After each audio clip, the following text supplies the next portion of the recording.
States of matter. Solids have definite volume and hold their shape. Liquids have definite volume but take the shape of their container or spread when they are not contained. Gases have no definite volume and take the volume and shape of their container or spread when they are not contained. We can change the state of matter by heating or cooling. When applying heat, a solid can change to a liquid by melting. A liquid could change to a gas through evaporation, and a solid could change to a gas through sublimation. When cooling, the opposite reaction occurs. A liquid changes to a solid through freezing. A gas changes into a liquid through condensation, and a gas can change into a solid through deposition. Changes can be physical or chemical. A physical change affects the size, shape, or color of a substance, but does not affect its composition. This process is reversible. It only changes the state of matter and no new material is formed. A chemical change occurs when the substance undergoes a chemical reaction and produces a new substance. This process is irreversible.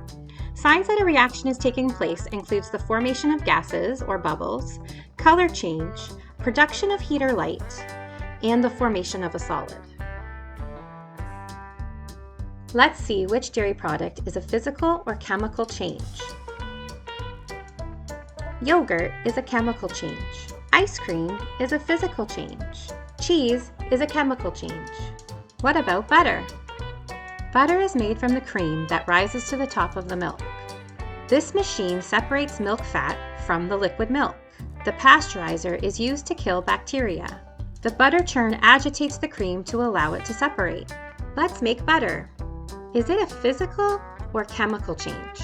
The natural fat droplets in the milk and cream are surrounded by a thin protein layer. The proteins can exist in both fat and milk, so they surround the butter fat, acting like a balloon filled with water, separating the fat from the liquid phase and preventing the fat from clumping together.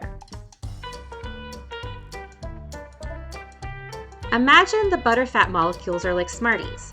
The protein shell is like the candy coating. When we agitate the butterfat, the protein shell falls apart and allows the fat inside to stick together to form butter. There is no chemical change in either the fat, protein, or the skim milk portion, only a separation of the components.